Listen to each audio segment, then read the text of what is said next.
Hello, everybody. Welcome to next episode of Ariane and Karley Discuss with our dogs. I don't have a dog. I wish I did, but my apartment doesn't allow dogs. This week, we're going to talk to you guys about the episode Riddle of the Ancient Aeons. Dang, I thought we were going to talk about dogs this week. Not today. But anyway, so Karley, would you like to get us out of this tangent and into the summary, please? I'll try my best, but I'm in a dog mood today, apparently. Riddle of the Ancient Aeons. We have finally located the first piece of the black hole generator. It's on this planet where the supposed ancient race, the oldest race of aliens, I think the Fugitoid said, exists. And it's supposed to be this beautiful, majestic, pure planet. We get down there, that's not the case. Spoiler alert, that's not the case, I guess I should say. It is overrun with corruption and darkness and these crazy bat monster things. And in addition to all of that, the evil that radiates from the planet is also affecting the team. The turtles are angry, they're fighting against each other just as much as they're fighting against these aliens. And April is kind of like the whole time, she's the one who keeps the level head. She's like, guys, stop, it's not you, it's the planet. Meanwhile, there's a Triceratops squad on the planet as well, also trying to get to the black hole generator piece, but they're dealing with the same issues. Their technology is not working, blah, blah, blah, blah, blah. Long story short, we finally arrive at this pyramid of the Ancient Aeons, who apparently have fled the planet, by the way, which caused the corruption, I guess. Isn't that what he said? I think so. Yeah, they left and it caused this corruption and this planet to just fall apart. So we go in the pyramid, we find the first piece, but unfortunately the Triceratons arrive just as we do, and they actually manage to outpower the turtles and escape with the fragment piece. And we're now trapped inside this pyramid, but that's not the main problem. We have to actually save this planet too, because now we find this way. We find the hidden soul star, we gotta get to the top of the pyramid. Leo's like, we should really go after the Triceratons, but April said it's not just about saving Earth, it's about saving everyone. So we fight off more bat monsters, we get to the top, we place the soul star, we save the planet. It's just a really action-packed episode, and there's a lot of backstory from races and Triceratons, and we actually end up losing the first piece to the Triceratons, but we end on this promise that we're gonna go take it back. We're gonna infiltrate mission, yada, yada, yada. Like I said, lots of action, and this is actually going to be an interesting podcast because Ariane and I actually have very different opinions on this episode. So I think this is the first podcast where we've actually been like pretty much opposite from each other. I think so. Maybe. Our viewers will correct us if we're wrong. Be nice to us, guys. We're thinking about dogs today. So why don't you get us started with the dislikes? All right. One of my first dislikes would have to be Honeycutt, the self-proclaimed pacifist, completely vaporizes a guy. And it's just odd, you know? I mean, I get it. It's self-defense. It was either him or the other dude in that situation, but it's just really weird, you know? I was just like, that just doesn't make sense to me, but, you know, what are you gonna do? Vaporize a guy. I'll actually talk about that later. That comes on a list later. But my first dislike is actually, okay, at the end, the Aeons, when the turtles meet the Aeons, April is actually gifted with a small piece of their soul star, which is like this purifying energy source that keeps the Aeons and their planet alive. And April is actually given this little tiny piece of it, and the guy says, this will give you power, and it's a piece of our beloved soul star, so please take care of it, and blah, blah. And she's like, oh my god, it's beautiful. They get back on the ship, and they're talking about how they can't believe that the entire race of Aeons was corrupted by this evil and this power that radiated from this black hole generator piece. And it's kind of shows us a shot of April holding this little tiny piece of this energy crystal that's supposed to give her power. And it's like, I guess it goes to show that anyone can be corrupted by power. And then it ends literally on April holding up the thing and looking at it, smiling. And the reason I dislike that is because it's kind of obvious they're going to steer us towards a corrupted April / evil April. episode at some point. And not that I have a problem with that. I'm kind of excited to see it, but my thing is it's just really predictable the way that they set it up, and I don't really like too much predictability in situations. So, yeah. I actually really like the idea of an evil April, because I think it'd be really interesting to see her descent into it. I would rather see a gradual descent for her than just be like a one-off episode of, oh, she's evil, and oh, we're gonna see her get good. That's what I'm worried about. Yeah, that would, if that happened, I'd be a little disappointed, but I'm gonna hope, because we all want to see the Shredder get defeated at some point, and who else would be a better villain to face than one of our best friends after that? Exactly. Like, can you imagine the emotional struggle, especially of Donnie and Casey? Like they can't hurt her. And even Splinter too, because for a while she was kind of like his daughter. Before, but if this happens, don't you think it'll happen in space? No, I would rather it happen like after she, like, maybe she completely helps out with her powers.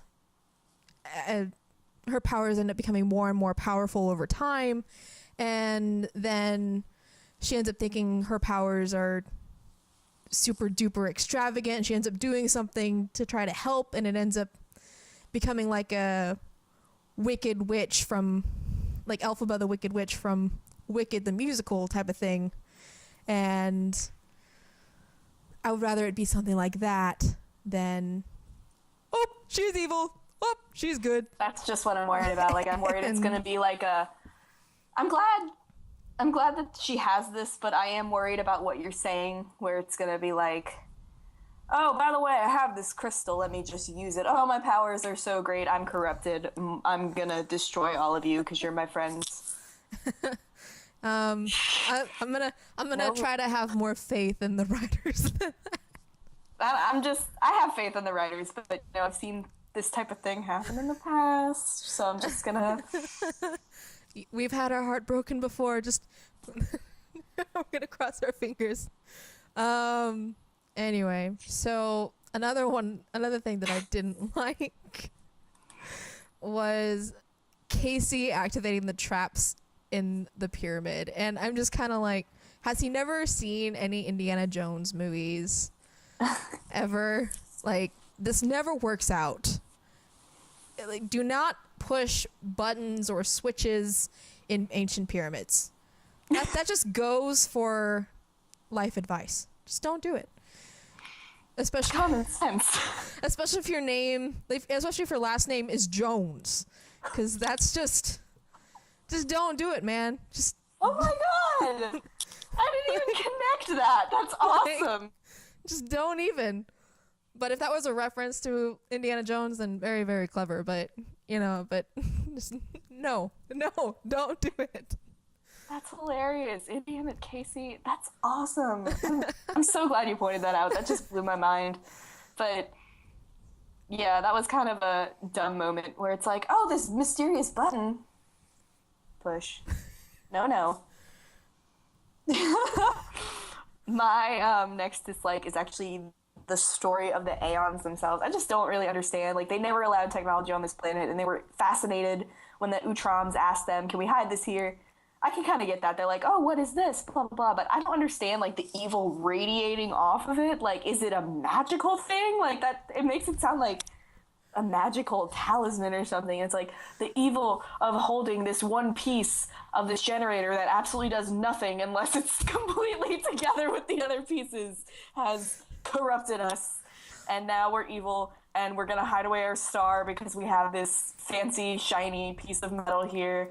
And oh no, the planet's evil. Like, that was the backstory to me. And I was kind of just like, it's a good backstory, I guess, and it kind of makes sense, but it was kind of lame at the same time. Like, I just really don't understand how you want me to buy into... They had this one piece of giant metal technology, and because of that, they decided to hide away their star. It was kind of absurd. Anyway, so yes, I agreed. And part of the reason I agree is that it kind of feeds into my third dislike, which is the whole plot line with the planet makes them angry. Like, and I'm going to get into this more later, but let's just say I did not care for this plot line very much at all.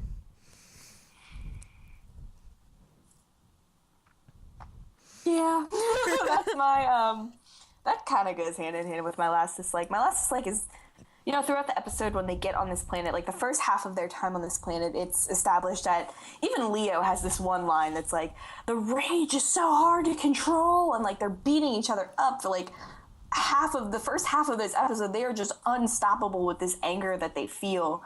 And then halfway through, something happens, and then it's kind of just like forgotten about, like they don't feel angry anymore or something like that, and they kind of just go through the rest of it until they get to the very end not really doing anything or acknowledging this anger that they feel. Like, not even in their fighting are they like, ah! It's just, it's like it's not even there. And then at the very end, when the planet is saved and being purified or whatever, Leo has this one line where it's like, oh, it feels like a huge weight off my brain. And I'm like, what are you talking about? You haven't been angry since like the halfway point of the episode. Like, no. You didn't address it. It was not there. It was, I just don't understand how you have this uncontrollable anger and then it goes away. And then at the very end of the episode, oh, it was there the whole time. You just didn't know because it was so hidden, because it was so uncontrollable. So, oh my god. Now we gotta actually talk about the oh my god moments. And I guess I'll go first.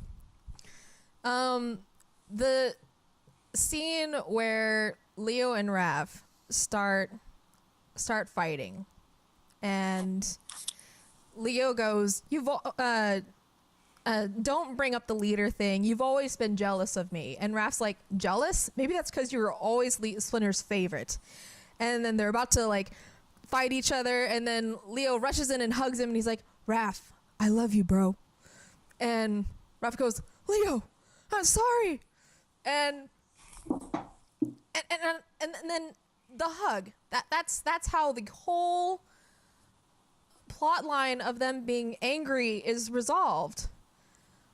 The hug. And it's not even the fact that it was the hug that resolved it. It's the fact that they never addressed the issues that made them angry in the first place. They just kind of blamed it on the external forces, the planet. The planet. It's the planet's fault. It's always something else that's influencing them. And I'm just kind of like, no, it's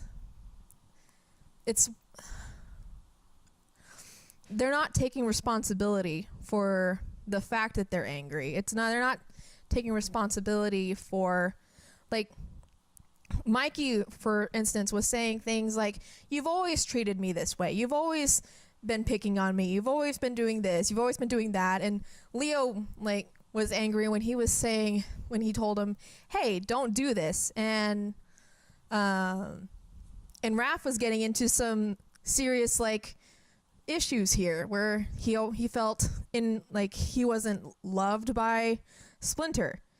And those, I feel, are far more important than for them to, like, analyze and think about but it's always swept away by the fact, oh, the planet's the reason why I'm acting this way. I don't have to really think about these thoughts I'm having. I don't have to really seriously think about this because planet. I didn't care for it. I'll get you some. I was into it. I'll actually talk about that moment later, because I actually did like that moment. And I'll explain my side of that. But I definitely agree with you that there were some deep issues touched, and it kind of was just blown over. my original oh my god moment within that was actually when Casey and Donnie started talking about, like, they started arguing about their gap tooth. It's like you're gonna bring up all these emotional moments and these emotional arguments, and then you're gonna make them fight about the gap in their teeth. Okay, but whatever. But that instantly changed when, like you said earlier, the Fugitoid casually murders a Triceraton. I thought, he's casually redefining the term pacifist with every episode. Like, he's threatening them, like, this is my smacking hand. Don't make me use it. And in this episode, he turns into a mini bomb and disintegrates a Triceraton. And April looks back at him, and he's just, like, looking down at this smoking pile on the ground, and he's just, like, waving. Like, hey. And I was just like, he just casually straight up murdered that guy. Like, what is this? I am a pacifist back in, like, the moons of Thalos 3 when that's what he told them. And ever since then, he has just made me very confused about the term pacifist. But I really thought that moment was hilarious, if not confusing. Yeah, you already talked about that. I just realized it, so now we have to go to the other thing. Now we have to kind of make the awkward transition into... This is why one of the reasons why this podcast is so interesting is because a lot of our points are things that she disliked, I liked, and things that I liked, she disliked. It's kind of crazy. So go ahead and go into your first like, which is probably one of my dislikes. One of the things that I liked and that Karley disliked was that the boys, April and Casey, get a sort of revenge against the Triceratons and that they lose to them. That's not a dislike. I like that. Well, it's a thing that you didn't care for. That's true. You were like, I wanted them to win. But I liked that they lost. It's kind of a reminder that, hey, you know what? These guys are still pretty strong. Our people kind of aren't strong enough to face them yet. And now things are really even more serious because we have to go after these guys because they have a piece. Or we got to find the other two pieces before these guys do. You know, it's one or the other. So, I mean, it turns up the pressure. Contrary to your belief, I actually did like the fact that we lost. Because I agree with you, it does up the pressure. And, like, I didn't expect it. I really didn't, because usually this is the show where usually the good guys win. And we've seen instances where that's not the case, but I didn't think that something this big would make them lose, like, right away. But, I mean, when you look at it in a timeline stream, we do have a lot of time left in this season to recover that piece, or who knows, maybe we try and we fail to recover the piece, so then we have to, like you said, get the other two before them. But yeah, I did like the fact that we lost. It definitely ups the ante a bit. But one of the things that I did like was actually the designs of this episode. Like, the planet, when it was corrupted and when it was purified, like, it was pretty. And, like, I loved this Mayan, Aztec-y temple ancient civilization vibe we had going throughout the episode. I love the enemies, the demon bat things. Like, they were cool, and, like, their neon eyes and teeth, like, that was intense. And Halloween costume, dude. And, like, the only thing that I didn't like design-wise was the actual Aeons themselves. They were ugly. They were like that 1990s alien that you always saw, like, the decal stickers of. And it was like that thing, but it was white, and then they had like white turtlenecks, and their wings were all veiny and gross. So everything was A+ except for the Aeons. I'll give them a D- just to be nice. To be nice. It's a passing grade. They were ugly, and they're supposed to be like this beautiful ancient civilization race, and it's like, I looked at it and I was like, what is that? Take it off screen. Bring the bats back, please. Yeah, I like looking at the bats more than saying something. Yeah, I agree. The bats were... The design of the whole planet was really, really pretty. The bats were the coolest thing. I I originally had that as one of my likes, but I was like, Carly's sure to bring it up. I love pointing out designs on the show. Get praised enough. One of the things that I liked was the intro sequence of Leo in the hologram training room and how he saw Splinter in New York City. And I just liked it because it was like a show of how they're homesick and they really want to get back, and how part of the motivation is Splinter's death, and how he tried to reach him and he couldn't. And it was just I really liked that. Pass. My last like was the one that you hated.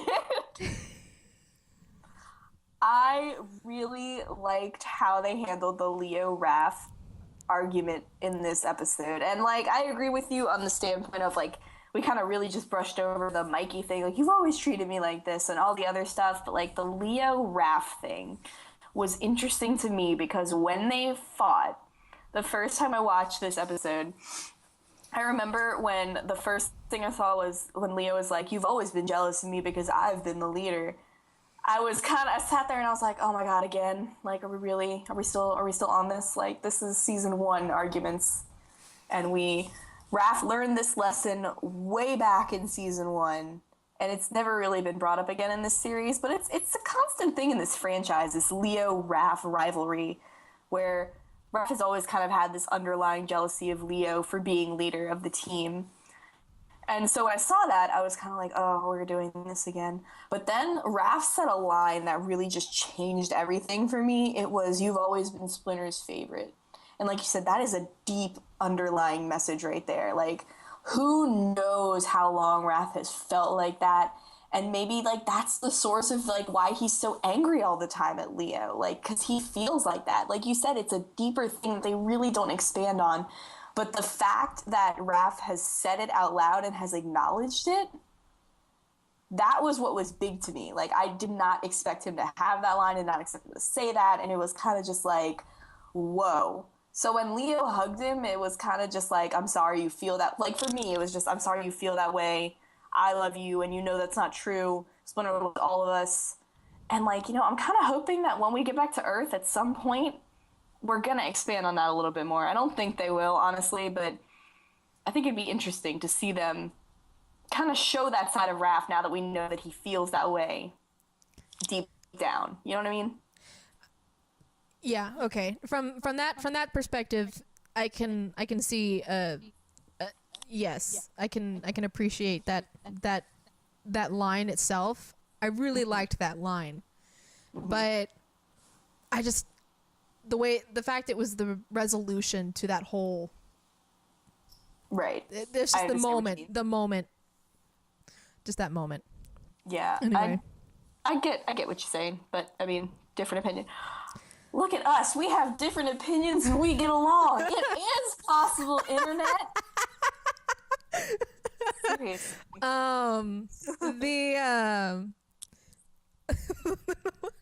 I love Leo and Raph's relationship, so I like any moment between them, even if it's a rehashed argument that's been done way too many times. But just that line, like, I cannot believe that they went that far with it, you know? Like, that was the, oh my God, what is going on? Mind blown moment. And that's why I liked it so much. My third was something that you kind of described earlier of the line, you must all stop. Don't make me smack you. You see this? This is my smacking hand and I'll use it. And I was just, whenever he said it, it was whenever all of them were just fighting each other. And I was just sitting there just like, oh my gosh, I want to get in there and just like yell at all of them. And then he said it and they just all like stopped and were just like, and I was like, yes, Uncle Honeycutt laying down the law. Yeah. He is the uncle, that cool uncle who's like strict but fun, you know? We all have that uncle. And I was just like, yes, Yes, thank you, Uncle Honeycutt. I love you forever. He's got a lot of things like that. He's like, this is my stern face. This is my smacking hand. This is, but yeah, I was just, he was amazing. He was quite possibly my second favorite thing in this episode. Oh, because I already know it was. And it's kind of funny because your favorite was actually on my like list for a while before I swapped it out. So, what, Ariane, did you favorite out of this entire episode? My favorite thing, well, my favorite person in this episode was April. And mainly because she didn't argue. She didn't argue. She got stuff done, and she, and again with the promise of her possibly having a descent into evil, a la Anakin Skywalker style. I mean, I'm really I was really excited for April this whole episode. I was like, yay, go April, go. I was like, yes, a good April episode, finally. April was awesome in this episode. And I thought it was funny because you were like, she didn't argue. I was like, she was arguing the whole time. But like, she was the one that you needed to win the argument. She's like, guys, this is dangerous. Guys, stop. Guys. And I was just, I don't know if it was her powers protecting her. I'm pretty sure it was from the planet. Or if she's just naturally level-headed and thinks all boys are idiots like I do. like we know she's not level-headed, but she's like, oh, yeah, she's got a bad track record. But she was a rock star in this episode. She's actually the one who saves everyone. So it's like, it was nice to see that, and I'm kind of hoping that in the future, near or far maybe, somebody give Casey an episode like this where he's not the problem. And some people can argue, well, that was Worm. He fixed the problem. He caused the problem. Like, I'm tired of, I guess, like, the April thing, seeing April do so well in space has just given me so much pent-up rage about Casey, because I was glad they saved Casey originally. But now, I'm kind of regretting that, because it's like Casey has yet to do anything awesome like April has been doing, and it's starting to weigh on me. But we're supposed to be talking about April right now. Come on, Karley, stay focused. Smacking hand. Basically, I agree. April's awesome. She saved everyone. She's great. She handled the Fugitoid murdering someone very well. More well than I would have. She just kind of blinked and was like, well then, okay. She was like, okay, we're back in the fight. Pew, pew, pew. Yeah. Anyway, so what was your favorite thing, Karley? I'm trying to compose myself. I'm all over the place today. My favorite thing was one of the things that you liked, and I'll expand on it a little bit more than you did, but that scene, the very opening to the episode is New York City, and Leo's in there alone, and I thought it was really interesting because I really do think that Leo struggles the most with what happened. Like, even in the opening credit theme song, like, there's a shot of, like, Leo just puts his head down in, like, defeat. And, like, he was the one who, like, raised up Splinter's body and, like, held him when he died and when all of that was happening. Like, I really do feel like Leo feels this situation more, I guess, more deeply than the others do. He's usually the one who stays on focus with this kind of stuff, too. But he's in this training room by himself. He's looking at the city, and he's completely just happy, like he's immersed in what he's seeing, and it's almost like he forgets that it's fake, because even when he spots Splinter and is running towards him, he looks like shocked when Splinter just fades away because it's a training room program, and he looks so defeated. And like, that's, like you said, it's a highlight to how homesick they are, but especially to Leo and how much he wants to fix this, because like, if the novelty of space has worn off on the space hero's nerd, you know it's time to, like, really get in on, like, this plot and get the situation handled and fixed and go back. Like, it was a really emotional moment if you look at it. Like, Leo is just so torn up when Splinter fades away, and when Donnie comes in and he's like, Leo, I don't want to interrupt what you're doing, but we're needed on, like, the bridge or whatever. And he looks down, like, really, like, just, he's so upset. And, like, it's just so evident in that moment. And, like, just what he was doing, why he was doing it, like, it all just meshes together into, like, this melange of just feels. It was so, I felt so bad for him. And it, like, really gives me hope that, like, because now we've seen how Leo's kind of not coping with this too well. I kind of want to see other clips of the turtles like that as well. Like, I want to see Mikey off alone, kind of sad, or doing the exact same thing. Like, I want to see more of how the others are feeling about this.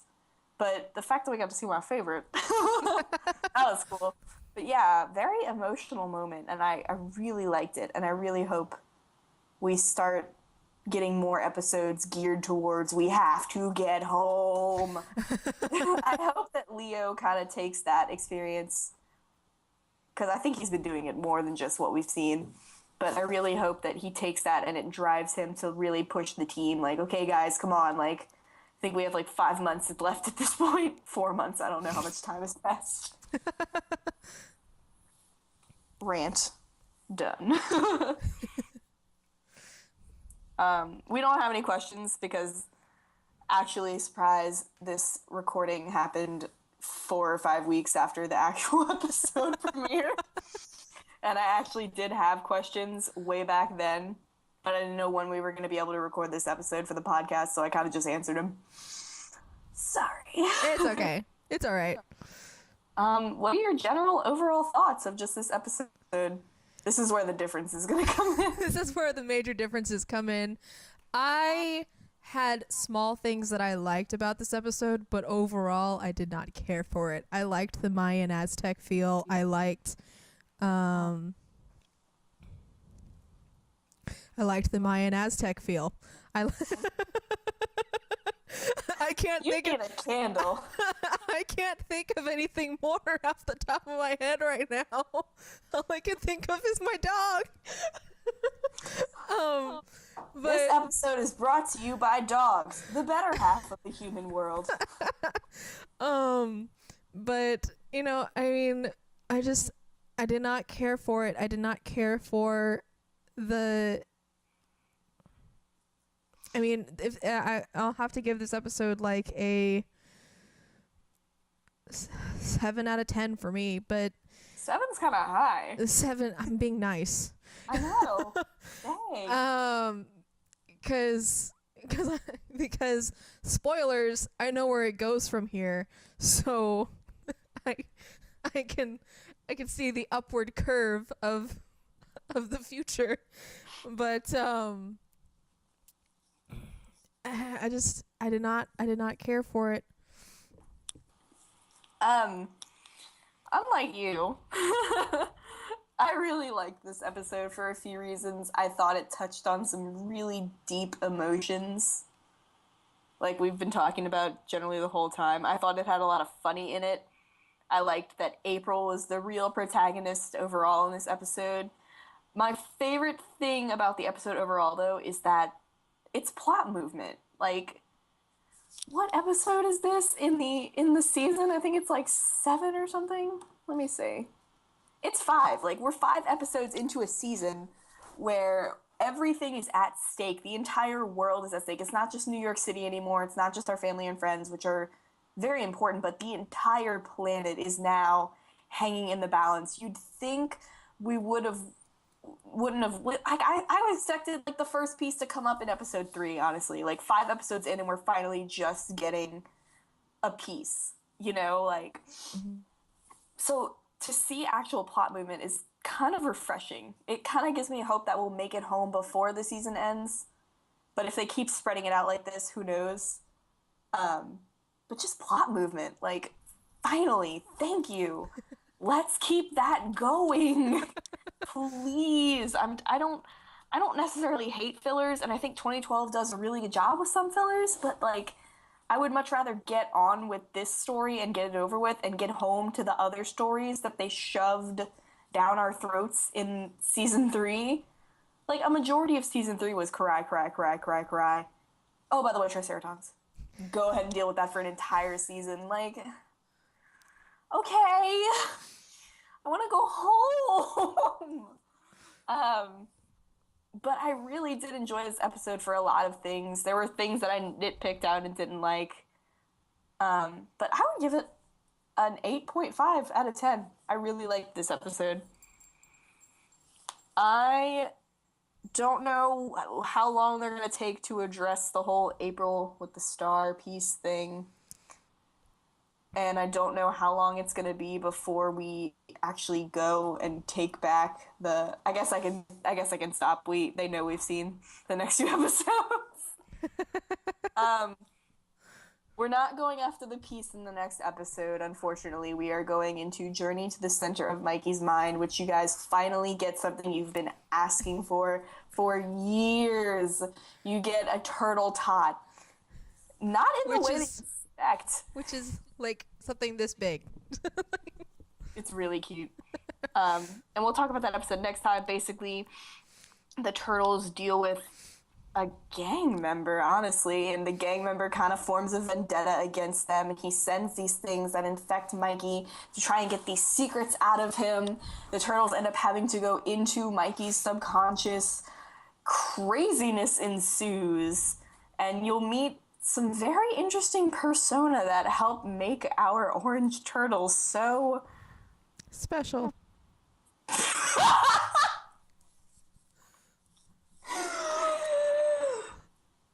That's not the word I would have used, but okay.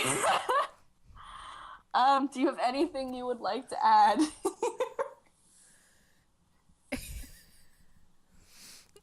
Mikey is a very unique little butterfly. I love Michelangelo so much. And,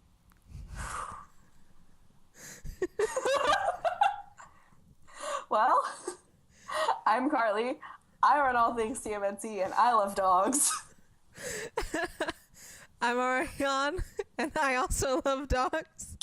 And we will see you in the next podcast. Bye. This podcast is brought to you by dogs. Dogs, because they're better than humans. Hi, Lucia. Say hi to the internet. Hi.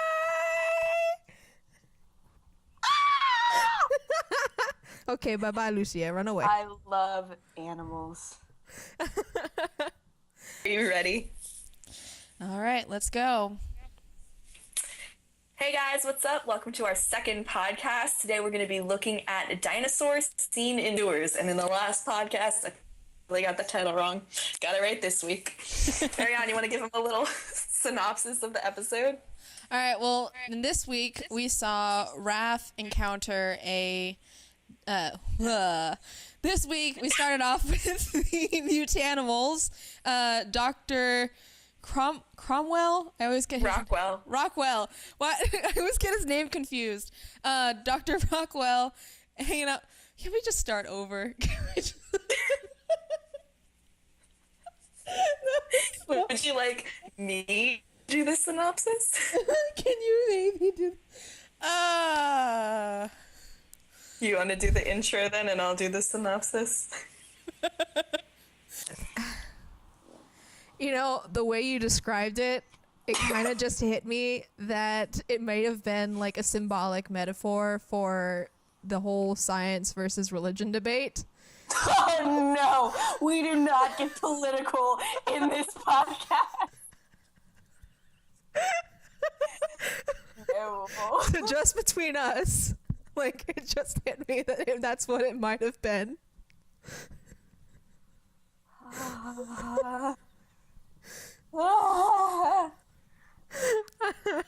Move on, quick! Okay. I just didn't understand. I was like, why? Why would you pick the, like, statue in the middle of the lake rather than the building in the middle of the city? The ocean, river. I don't know how New York. I'm bad at geography. Geographically set up. I'm bad at geography. I just know it's surrounded by water. I'm not going to give you a lecture on geography, but I will tell you with absolute certainty, it is not a lake. Oh my god. It's in water. It's got like boats going around it. That's all I know. Uh, A few weeks ago, I got an inbox about April, and I was like, I know how, because I was really just questioning April's powers one episode, and one anon came into my Tumblr inbox and told me, oh, she has the Force, that's how she does what she does, and I just sat there, and I was like, huh, I could play with this. So I photoshopped April's head onto a Jedi, and I made a joke, and I typed, the O'Neill awakens, and like ever since that day, I can't escape April Star Wars references. You just made one the other day. My friend made one. Like, they're everywhere now. I feel like I jinxed myself and ruined my life. I didn't even know about that. Sorry to disappoint some of you.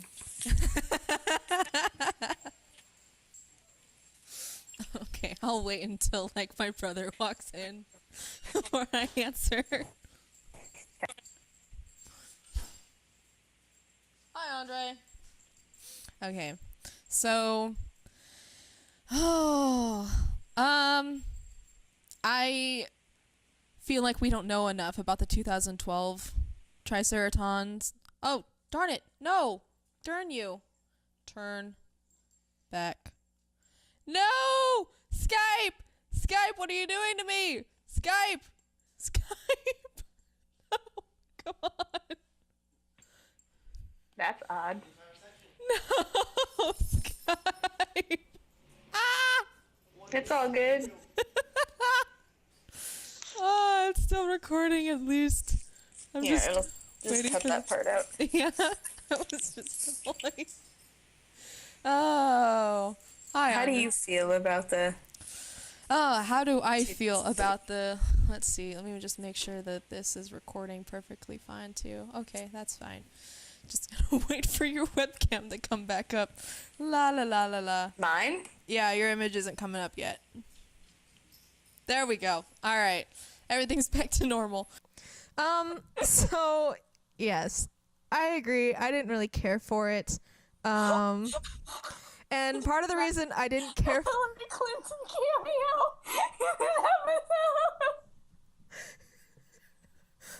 Oh my god. I need my candle. Breathe in the angels.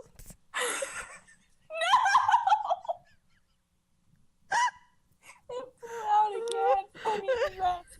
I can't continue this podcast without this soothing candle. Time out.